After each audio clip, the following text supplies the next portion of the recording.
Boa noite a todos, que a paz de Jesus esteja no nosso coração, no nosso sentimento e no nosso entendimento.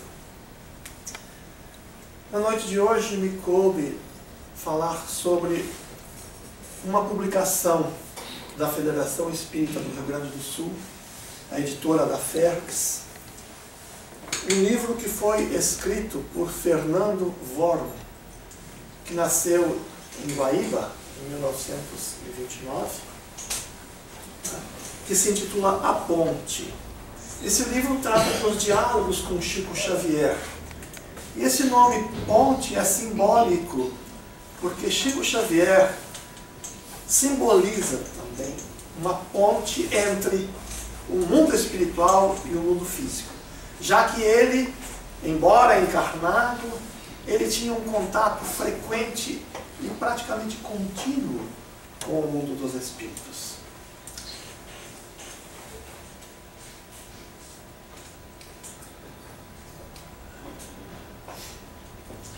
Fernando Worm desencarnou há 3 anos, mais ou menos, né?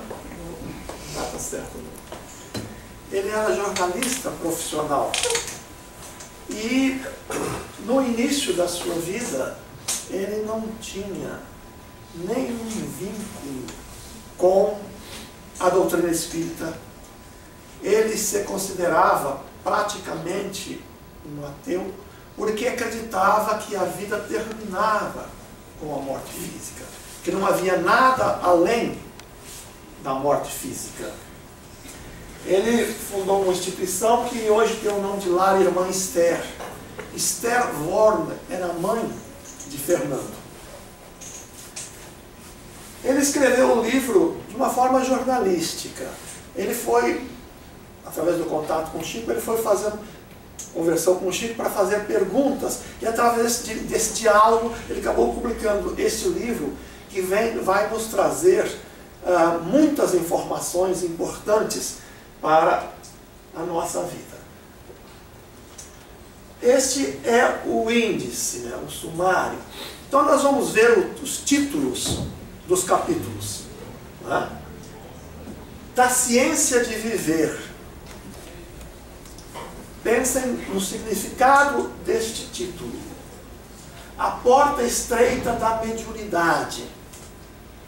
O significado da mediunidade nas nossas vidas.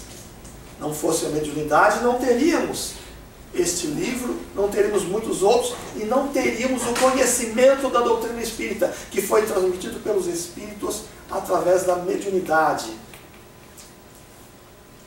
Vida, sexo, amor e paz. Ele faz uma passagem por esses temas que são da máxima importância e extremamente atuais. Ninguém morre. 2 certezas no futuro de todos nós: morrer e renascer. A reencarnação e a desencarnação. Tema que, com certeza, habita as nossas preocupações. Complemento da terceira revelação.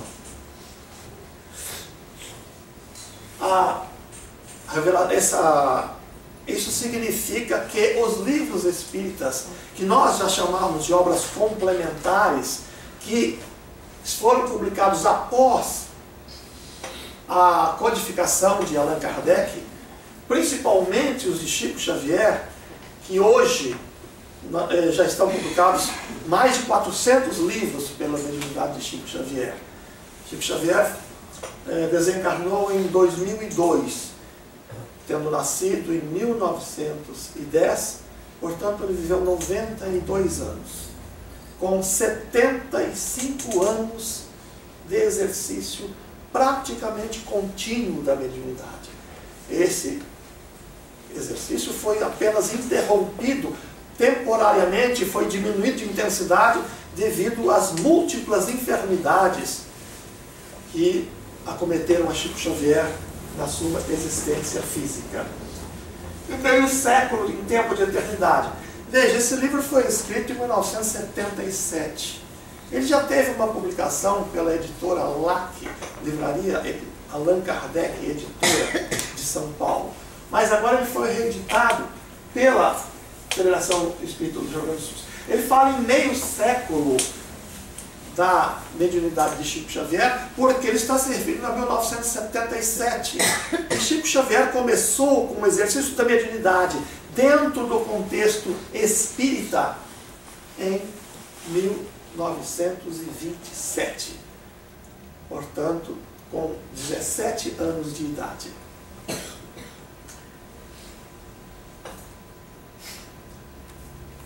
Na introdução, ele procura narrar como ele conheceu Chico Xavier, como é que se deu esse encontro, considerando que ele não tinha vínculo algum com religião alguma. Ele já dissemos aqui que ele não acreditava em nada após a morte.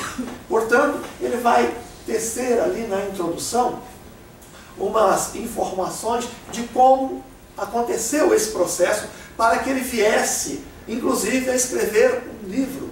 Aliás, escreveu dois. Ele escreveu Uma Janela para a Vida também.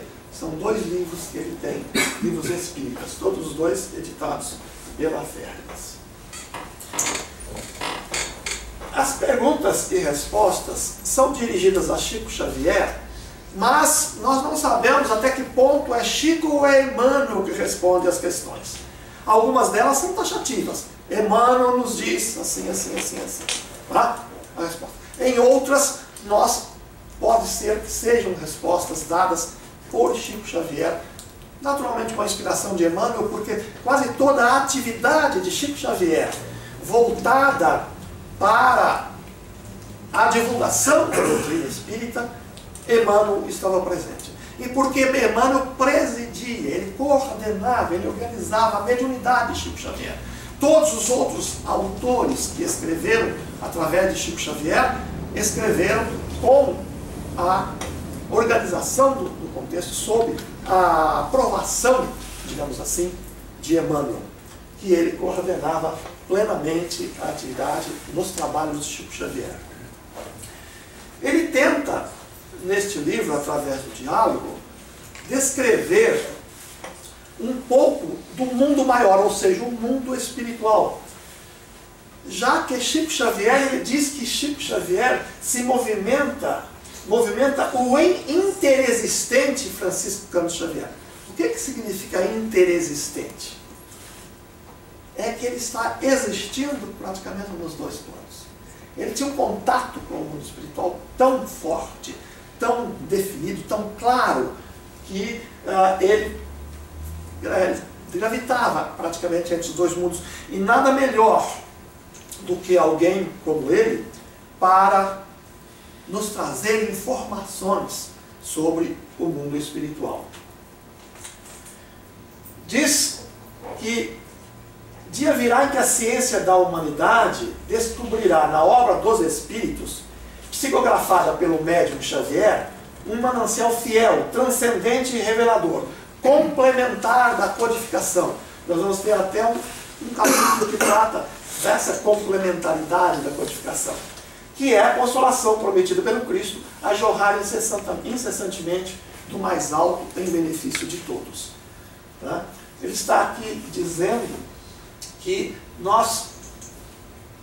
mais tarde, a humanidade vai chegar a um ponto que ela vai ter que aceitar e conviver, porque se trata de uma realidade, os fenômenos da mediunidade e a existência da vida espiritual e a reencarnação.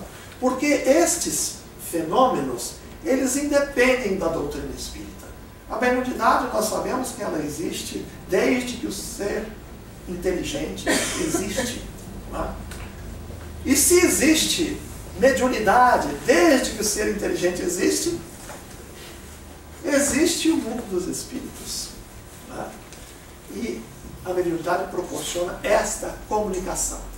E esses fatos, a reencarnação, isto é fato que deveria ser estudado, não apenas na doutrina espírita, que lhe dá o sentido moral, que lhe dá o direcionamento para a utilização desse conhecimento, mas o conhecimento em si, da reencarnação e da comunicação dos espíritos, poderia ser motivo de estudo das universidades, Porque, em essência, falando de uma maneira mais pura, eles independem da doutrina espírita.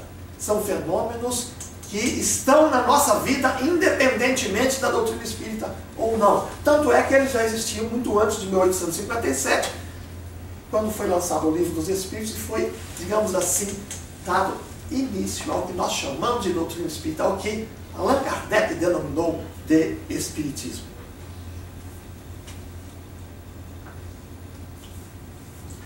No primeiro capítulo, Ciência de Viver, ele narra algumas, nós vamos citar aqui apenas uma ou duas histórias, não é, que aconteceram com Chico Xavier.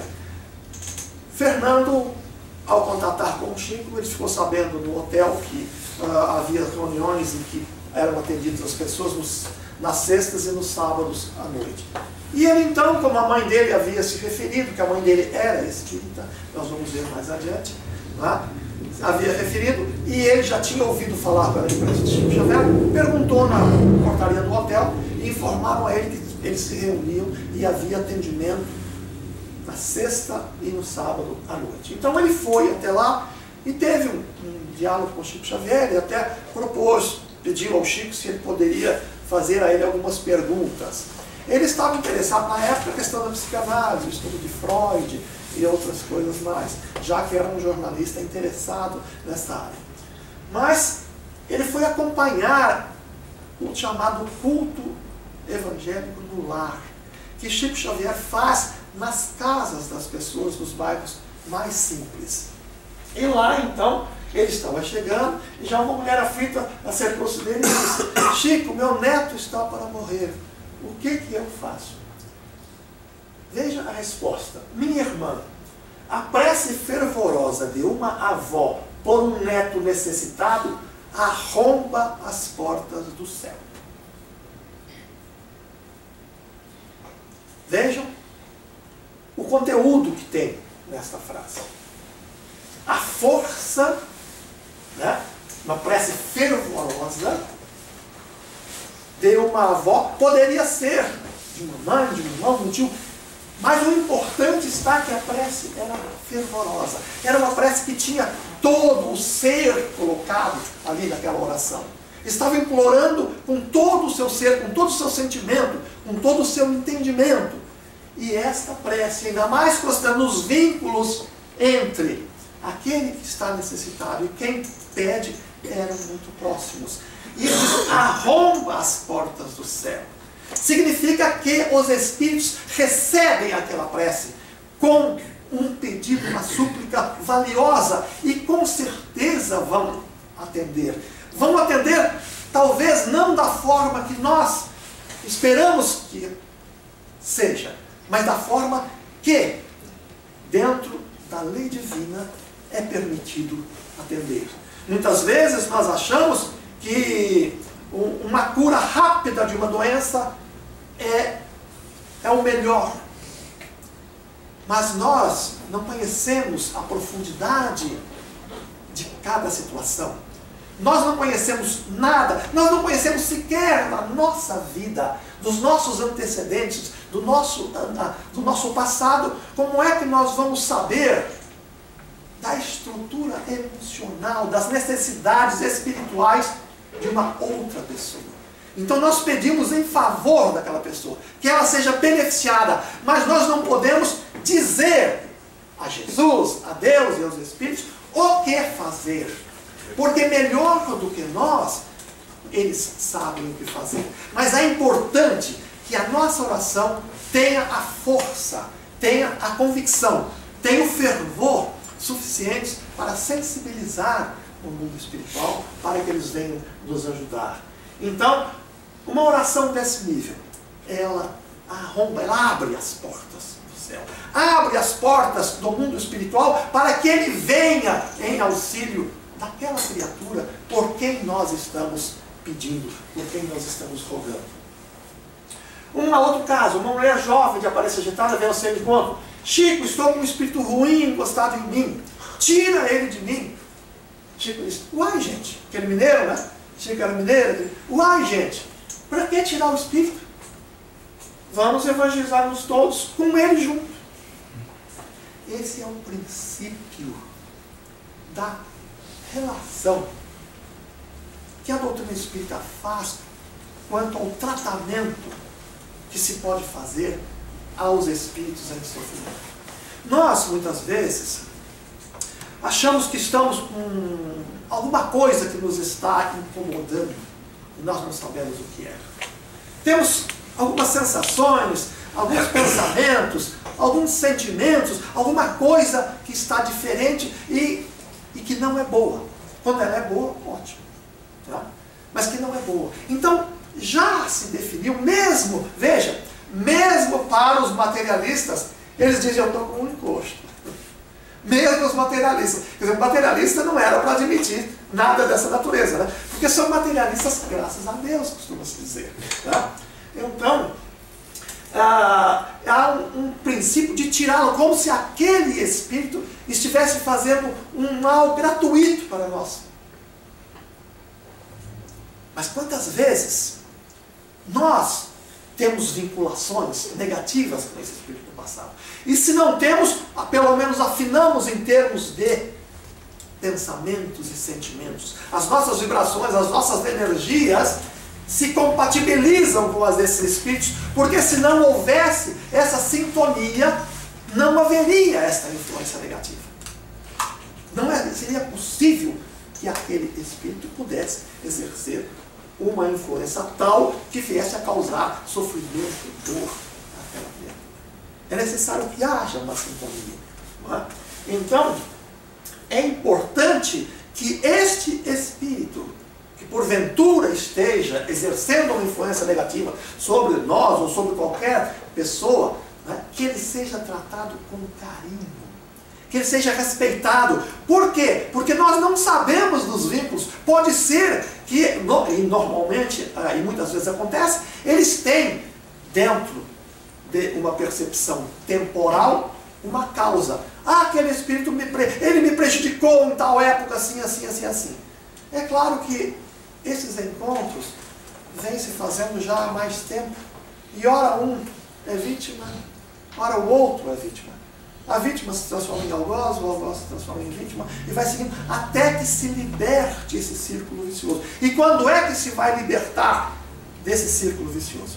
Quando houver o esclarecimento, quando houver a aproximação, quando os espíritos sentirem que não há razão para a animosidade, que não há razão para esse desencontro, que há necessidade da harmonia, há necessidade de se aproximarem, para inclusive, se possível, e muitas vezes acontece, juntos continuarem no processo evolutivo.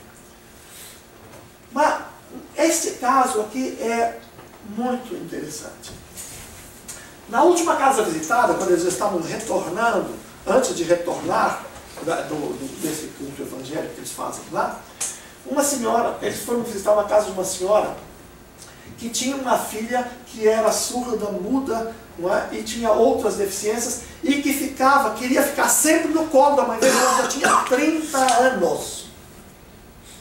Havia uma vinculação entre os dois espíritos tão grande, e Chico Xavier diz que este exemplo aí viria a servir para ele em muitas oportunidades, quando ele estava com algum tipo de sofrimento, com algum tipo de dificuldade, com algum tipo de complicação na sua vida. Ele se lembrava dessa mãe que acolhia aquela filha já adulta nos braços e resignada, aceitando a vontade divina, ali estava. Então ele se lembrava daquilo e se fortalecia, porque ele se lembrava que a vontade divina precisa ser respeitada e aceita, para que nós possamos nos harmonizar com as leis de Deus, que é a nossa atividade, a nossa responsabilidade aqui no plano da Terra.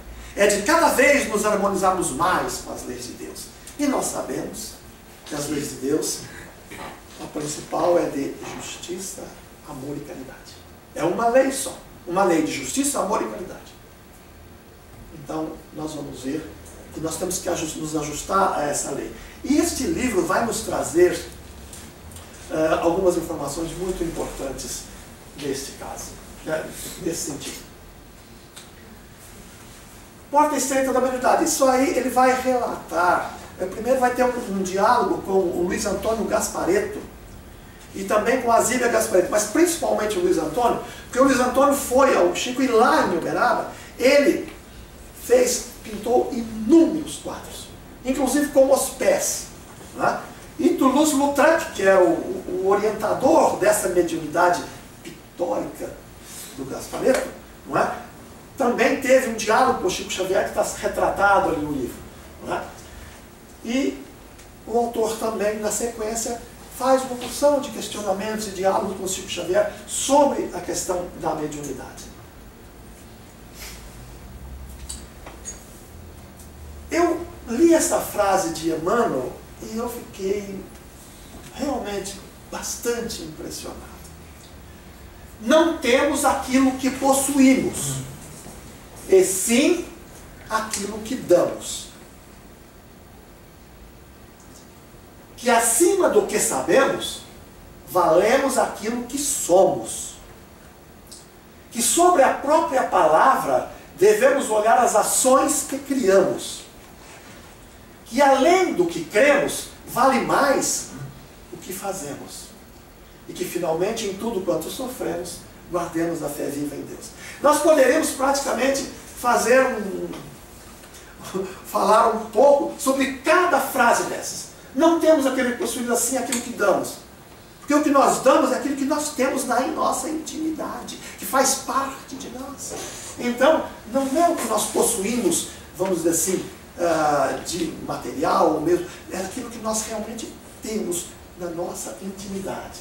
Né? E assim, nós não vamos tratar mais do assunto, mas isto é um trecho deste livro que nós estamos nos referindo. Ele trata também as questões de droga, sexo, aborto, técnicas de reprodução fora do útero materno, psicanálise, etc.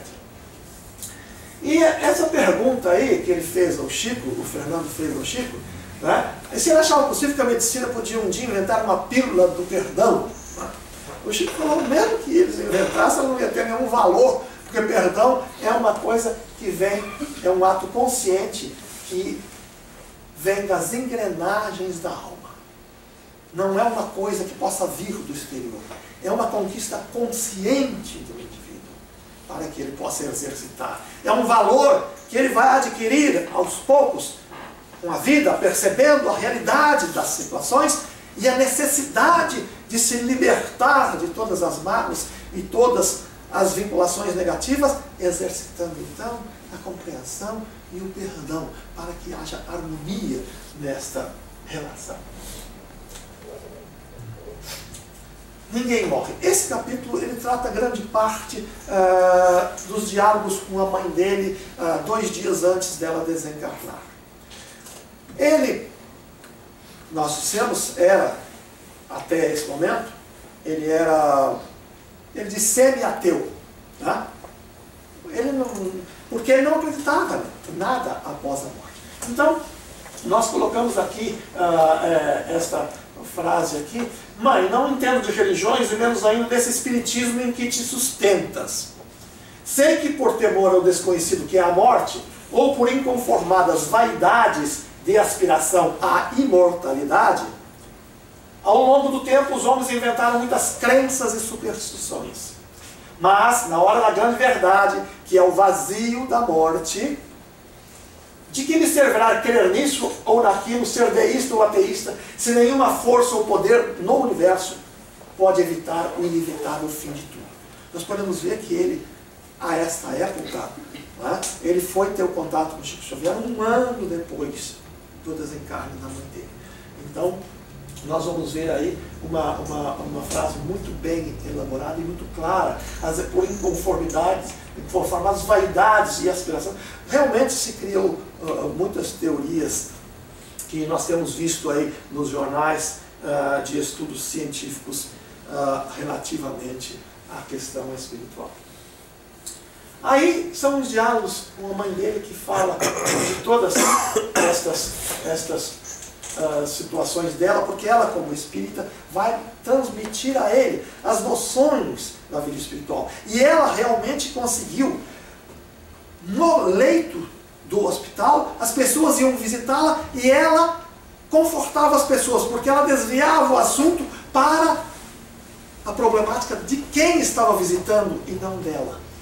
Ela se desligava do próprio problema para tratar do assunto. Então ela, ao invés de ser confortada, ela confortava. Não é? Então esses exemplos dela vão ser extremamente importantes para a transformação do entendimento de Fernando a respeito da vida espiritual. Aqui fala da reencarnação. Ele cita essas situações aí no Egito, há 3.000 anos de Cristo, eles já tinham informações sobre a reencarnação e já falavam sobre a reencarnação. Né? Nos Vedas, tem um deles que dizia, inclusive, que a morte era simplesmente uma troca de vestimenta. A reencarnação é uma troca, a morte e a reencarnação é uma troca de vestimenta. Né? Até nós usamos isso na doutrina espírita às vezes, para dar um pouco mais de ênfase. Nós trocamos o corpo, pegamos um corpo novo e deixamos aquele velho que já está mais para lá do que para cá, e vamos pegar um corpo mais novo, para novas experiências da nossa vida. Ele narra também, essa história ficou muito conhecida, nessa tragédia do circo, foi o Circo Grand americano, que em 1961, em Niterói, ele pegou fogo. Então, nesse livro do irmão X, que é o Humberto de Campos, que é o mesmo Humberto de Campos, ele relata que eram umas pessoas que se ofereceram para capturar os cristãos e levá-los para o circo e tocarem fogo e matarem e estropiarem. Essas pessoas tiveram então uma espécie de uma expiação coletiva, não é? Nesse momento. Então ele cita isso aí e depois ele faz muitas perguntas a Chico sobre a questão da reencarnação. Chico também narra a história de um sobrinho dele, muito interessante, que traz uma boa base para nós entendermos um pouco mais a questão da reencarnação. Complemento da terceira revelação. Ele procurou neste livro fazer uma relação entre as obras básicas e os livros de Chico Xavier. Porque veja, as obras básicas foram publicadas de 1857 a 1868. Né? A última foi em 1868, né? Que foi a Gênese, e em 1857 o Livro dos Espíritos. Depois, no meio, o Livro dos Médiuns, o Evangelho, né? E Céu e Inferno. Então, o conhecimento científico era muito em relação ao que se tem hoje. Né? Hoje são o que? 57 para hoje, nós temos aí 160 e poucos anos. Tá? Mas o conhecimento científico evoluiu muito. Tá? Embora esses livros que ele relata tenham sido escritos antes de 77, que o livro é de 77, né? Chico tinha escrito cerca de 150 livros, mais ou menos, nesta época, mas ele já tinha toda a obra de André Luiz. Né? E ele então faz uma relação com as obras de André Luiz, pegando a Evolução em Dois Mundos, que é um livro extremamente científico, e vinculando as questões, algumas do Livro dos Espíritos, né? Outras situações da Gênese. Ele pega o Nosso Lar para mostrar o mundo espiritual ao vivo e a cores para nós. Não é?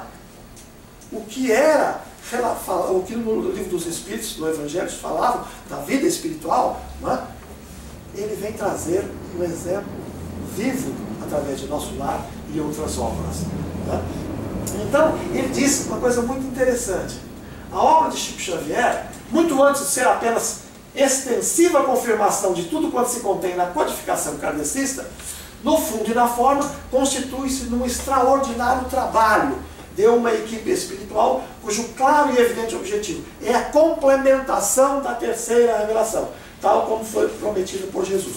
Por que precisa ser complementada? Porque novos conhecimentos surgem. A ciência evolui, então se pode explicar melhor, vamos dizer assim, em termos de biologia, em termos de física e de química, houve um avanço muito grande. Então se pode explicar muitos fenômenos, inclusive da mediunidade, e como outras explicações mais, como a origem das coisas e tudo mais, podem ser explicados de uma maneira mais clara. E daqui a 100 anos, mais clara ainda. Novos conhecimentos vão surgir e assim nós vamos evoluindo. E esperamos que a nossa evolução não seja apenas no sentido da intelectualidade.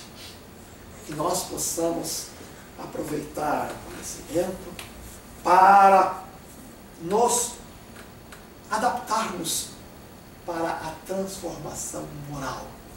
Para que nós, junto com o conhecimento, nós possamos envolvê-lo com o amor, com a caridade. E o que vai ressaltar neste livro, demonstrando a vida de Chico Xavier, é que Chico tinha um sentimento muito claro.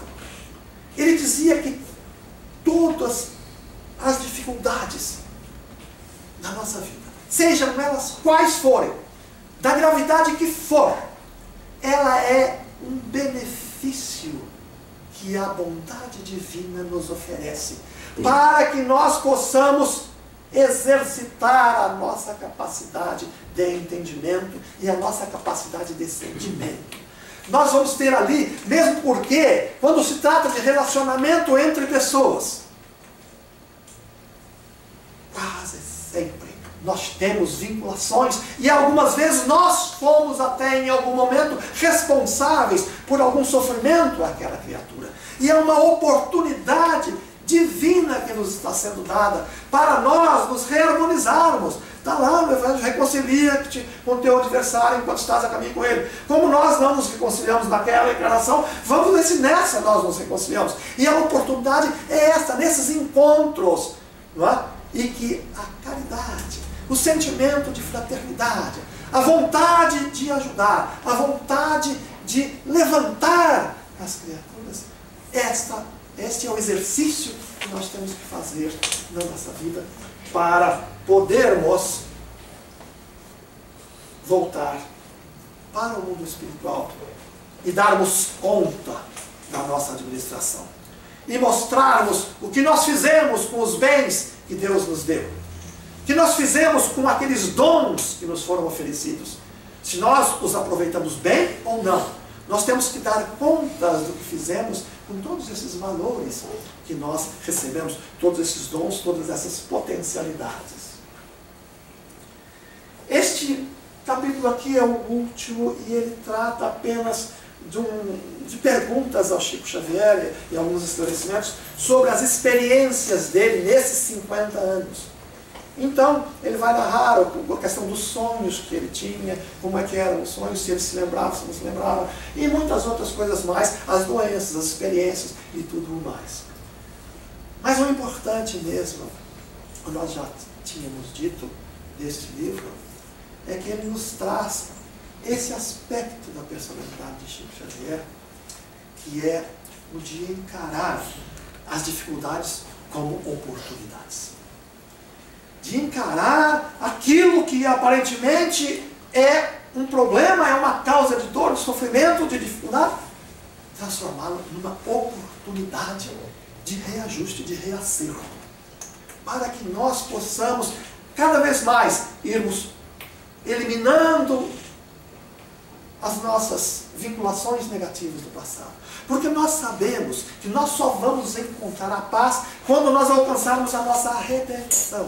O que significa redenção? Significa nós nos ajustarmos com a lei divina com relação ao nosso passado, com relação aos nossos atos, aos nossos comportamentos. É nos harmonizarmos a todas aquelas situações negativas que nós causamos no passado, nós tenhamos reconstruído de maneira positiva mais adiante. E a hora que nós reconstruímos todo o nosso passado negativo, transformando-o em paz da consciência, nós vamos realmente encontrar a tão buscada felicidade. Que Deus nos abençoe.